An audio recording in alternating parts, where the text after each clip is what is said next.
Salut à tous, j'espère que vous allez bien. Bon, pour ma part, pas ouf, ça fait chier, putain. Vous savez, on a eu une tempête là, cette nuit là, je sais pas comment elle s'appelait là, on était en alerte orange en région parisienne, je crois. Donc ça a pas mal soufflé. Et comme je vous avais dit, ma bâche s'était déjà un peu détachée. Et là, elle a commencé à se détacher ici. De l'autre côté, tout le tour, tout s'est détaché quasiment. Ça me casse les couilles. Et pourtant, j'en avais mis pas mal. Regardez tous les crochets que j'avais là. J'en avais un tous les 30 cm, j'avais un crochet et tout s'est arraché. Ça fait chier. Donc là, je vais m'en occuper tout de suite.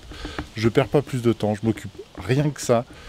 Et après, je continuerai peut-être les ferrailles ou voilà. Enfin, on verra. Mais ça saoule, putain. Je l'avais fait, je suis obligé de le refaire. Et ça, j'aime pas. J'aime pas faire un truc pour le refaire après. Ça me gonfle. Vous avez pas idée. Bon, allez, vu qu'il y a encore du vent, je vais le faire tout de suite. Parce que si tout se décroche encore, là, ça va être casse-couille. Bon, allez, c'est parti. On remet la bâche, tout simplement.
Ça y est, je viens de finir de tout remettre en place. Par contre, voilà, c'est remis à l'arrache parce que, vous savez, avec les cailloux qui ont été mis, la bâche a été tendue. Donc, c'est impossible de remettre exactement comme avant. Donc, c'est relou. Donc, je pense que je vais m'organiser d'une autre façon. Une fois que ça sera rebouché sur une grosse partie, je sais très bien que je vais laisser environ 60 cm, entre 60 et 1 mètre quasiment de trous, pour que je puisse mettre, vous savez, mes canalisations de gouttière. Tout simplement, je vais les passer une fois que ce sera un peu rebouché, forcément. Donc j'en profiterai en même temps pour refaire un peu cette partie-là, pour remettre une baguette propre et remettre un morceau de bâche de style 1 mètre ou une connerie comme ça. Je sais pas si ça existe encore un peu en dessous, je verrai bien. Mais voilà, je pense que je vais remettre une bâche à ce niveau-là. Pour que ce soit bien propre, j'ai vraiment pas le choix. Là maintenant, je vais m'en aller du chantier. Je vais aller chercher d'autres accroches pour maintenir le delta. Des accroches plus larges. En fait, qu'il y ait une platine un peu plus large. Comme ça évitera que ça s'arrache. Je pense en tout cas. Mais c'est con. Honnêtement, c'est con. Parce que j'en ai mis tous les 30-40 cm. En haut, en bas, en haut, en bas, en haut, en bas. C'est relou. J'avais pas prévu ça, c'est relou. Mais bon, ça aurait pu être pire. On fait avec. Hein. De manière, je m'y attendais. Hier soir, j'entendais le vent. Ça soufflait, soufflait, soufflait, et puis voilà. Et puis tant pis. Bon allez, c'est parti, je vais chercher quelques petites accroches. C'est parti. Ça y est, je suis de retour sur le chantier. Bon alors, je suis allé acheter des petites accroches pour tenir les bâches. Le seul problème, c'est qu'il n'y avait pas le truc que j'avais en tête, vous savez, avec une platine plus grosse. Donc ça fait chier, j'en ai quand même acheté. J'ai acheté ceci. Ça. C'est un truc, c'est tout simplement un clou avec une petite pastille. Elle fait quasiment la même taille que l'autre, mais j'allais pas retourner chez mon fournisseur pour aller rechercher le truc, à percer tout ça. Là, j'ai vu ça, ça fonctionne avec des clous. Je vais bien voir si ça fonctionne bien. Et puis voilà. Et puis je vais continuer. Là, il pleut, ça fait chier. Ça fait déjà 2-3 heures qu'il pleut, donc c'est relou. Donc je vais pas vous filmer ça, vous savez pourquoi, pour la caméra, pour éviter de l'abîmer forcément. Je vais avancer petit à petit, je vais essayer de clouer le plus possible. Putain, il pleut. Ils ont encore prévu encore un peu de vent, je crois. Donc j'ai pas envie que ça retombe. Donc je vais en mettre beaucoup, et puis c'est tout. Bon allez, c'est parti, je m'occupe de ça, je mets les clous. C'est parti. Ça y est, j'ai enfin fini. Là, il y a un peu de soleil, j'ai pas rallumé la caméra, excusez-moi. J'ai juste mis ces petits clous-là, donc j'ai fait tout le tour de la maison. J'en ai remis beaucoup. J'ai remis le morceau de bâche qui est ici. Donc là, il tient correctement. J'ai mis l'échelle en attendant, au cas où s'il y a encore du vent cette nuit. Et j'ai fait tout le tour comme ça. Là, ça tient. Est-ce que ça va tenir encore très très longtemps? Je sais pas. Vu que vous avez vu, regardez, c'est vraiment petit. Donc j'ai peur que ça s'arrache encore. Donc on verra bien. Je sais pas si c'est top, si ça va bien tenir.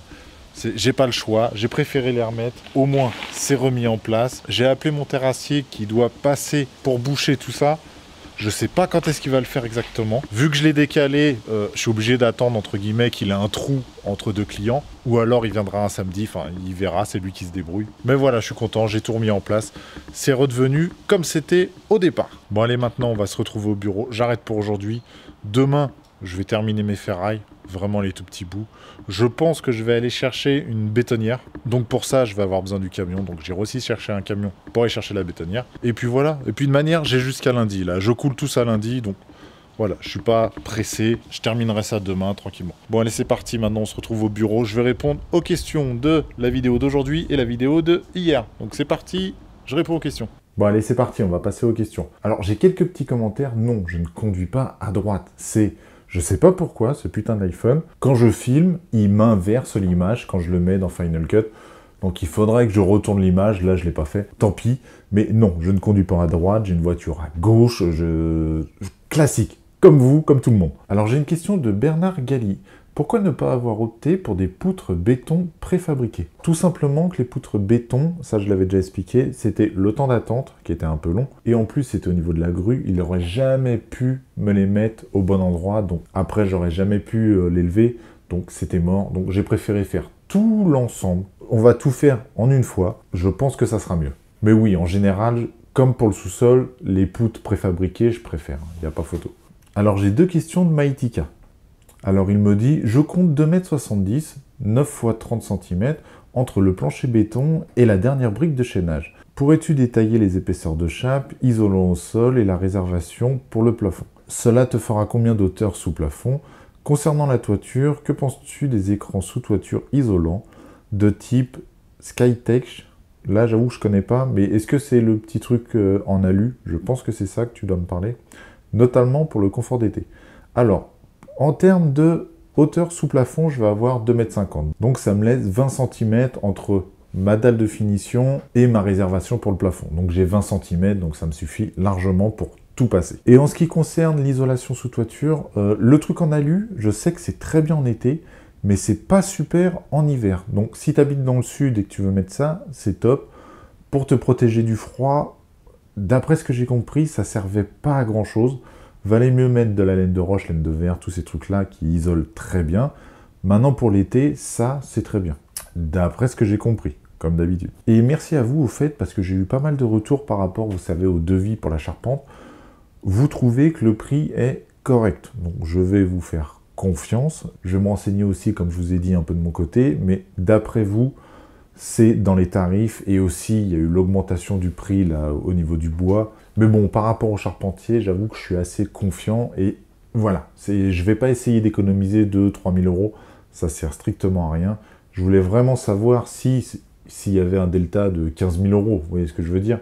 Et en plus, comme ça, j'aurais un grenier. Et ça, c'était pas prévu de base. Alors, j'ai une question de Pierrot 10. Salut Olivier, dis-moi, tu as fait une étude thermique. C'est eux qui t'ont conseillé de mettre de l'isolation par plaque de polystyrène, car moi, on me conseille de faire une étude thermique pour savoir l'épaisseur de laine en isolation. Alors, je ne sais pas exactement ce que tu appelles étude thermique. Parce que, par exemple, moi, pour ma maison, vu que c'est une nouvelle construction, j'ai été obligé de faire une étude, mais je ne sais pas si ça s'appelle thermique. Je veux pas dire de bêtises, mais entre guillemets, je suis obligé de remplir un dossier pour savoir quel chauffage je vais utiliser, quelle isolation je vais utiliser, quelle brique, plein de choses. Et tout ça, en fait, c'est un bureau d'études qui va rentrer des chiffres dans leur ordinateur et tout le bazar. Et ça va dire, en fait, tout simplement, si je suis, ou en tout cas, si je rentre bien dans la RT 2012.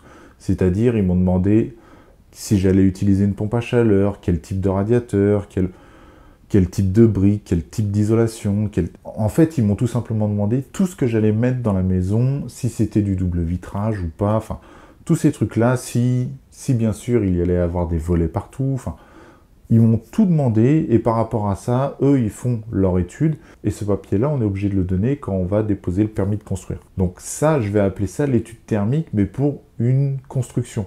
Maintenant, une étude thermique pour une rénovation, c'est différent. C'est quelqu'un qui vient chez toi, qui va te conseiller, te dire quel type de laine il faudrait mettre sur tel mur, parce que t'es au nord, t'es au sud, t'es machin, t'es bidule. Ou sinon, il va te dire, est-ce que ça vaudrait pas mieux de changer les fenêtres? Les murs, on n'est pas obligé de mettre d'isolation. Vous perdez plus sur les fenêtres, ou par rapport à la toiture. Enfin voilà, il y a plusieurs types, je pense, d'études thermiques. Maintenant, voilà, pour moi, vu que c'est une nouvelle construction, j'étais obligé de faire un dossier, on va dire, d'études thermiques pour savoir si je respectais bien la RT 2012.